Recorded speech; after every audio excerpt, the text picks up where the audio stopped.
Assalamualaikum warahmatullahi wabarakatuh.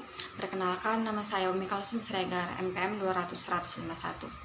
Baik, di sini saya akan menjelaskan mengenai yang pertama ada konsumsi dan perilaku konsumsi dalam perspektif Islam. Dan yang kedua ada mekanisme pasar Islam. Yang ketiga ada zakat dan pajak dalam Islam. Yang keempat ada wakaf, hibah, dan sedekah dalam Islam. Yang kelima ada pendapatan nasional dalam perspektif Islam.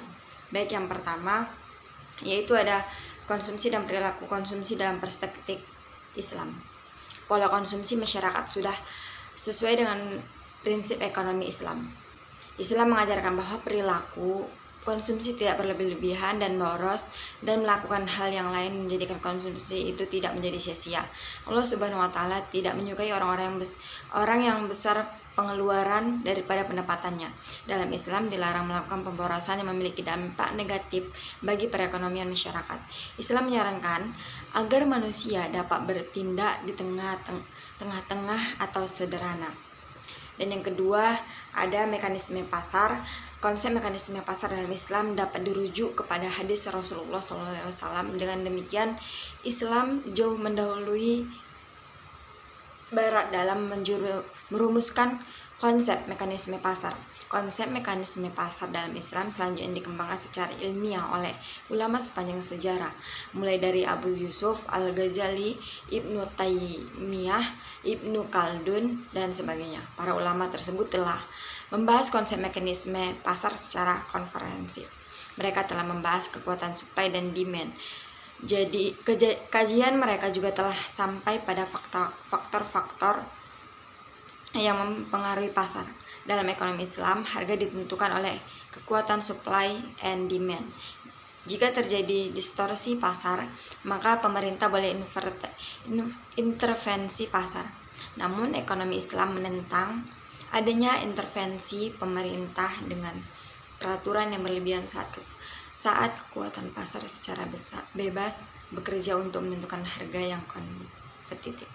Dan yang ketiga ada zakat dan pajak dalam Islam. Zakat dan pajak menurut sistem pemerintahan sekarang adalah dua kewajiban yang dibebankan kepada masyarakat yang dikelola oleh negara. Namun antara kedua kewajiban tersebut memiliki perbedaan yang sangat mencolok. Pada awal pemerintahan Islam, zakat tersebut memiliki perbedaan dan zakat merupakan salah satu instrumen pendapatan negara yang dibebankan terhadap penduduk muslim yang telah memenuhi syarat. Sedangkan doribah atau pajak bagi penduduk muslim hanya sebagai kewajiban tambahan jika kas negara mengalami defisit. Namun bagi penduduk non muslim, doribah dengan berbagai jenisnya diwajibkan terhadap mereka. Dan yang keempat adalah wakaf, hibah, dan sedekah dalam Islam. Hubungan zakat dan pajak di beberapa negara muslim pun memiliki ketentuan yang berbeda. Arab Saudi memberlakukan kewajiban tunggal dalam arti jika seorang muslim telah membayar zakat maka mereka tidak dibebani pajak, dan zakat di Arab Saudi dikumpulkan oleh Kementerian Keuangan dan didistribusikan melalui Kementerian Ketenagakerjaan dan Jaminan Sosial. Sedangkan Malaysia memberlakukan ketentuan lain, yaitu zakat mengurangkan pajak yang ditanggung oleh masyarakat muslim dengan syarat zakat dibayarkan di lembaga resmi pemerintah. Manakala Indonesia memberlakukan sistem tax deduction, artinya zakat yang dibayarkan hanya mengurangi pendapatan kena pajak. Wallahu a'lam.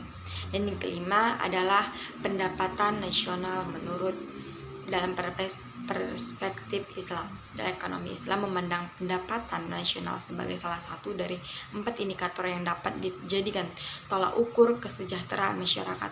Indikator tersebut meliputi distribusi pendapatan rumah tangga, produksi pedesaan, kesejahteraan masyarakat muslim, dan perhitungan pendapatan nasional sebagai ukuran kesejahteraan sosial ekonomi Islam.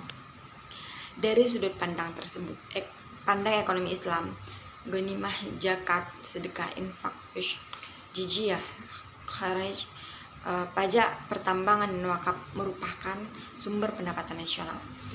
Permintaan dan penawaran agregat, konsumsi dan tabungan, dan faktor investasi yang berdampak pada pendapatan. Baik, sekian dari saya, Umi Kalsum Siregar. Kurang dan janggalnya saya mohon maaf. Assalamualaikum warahmatullahi wabarakatuh.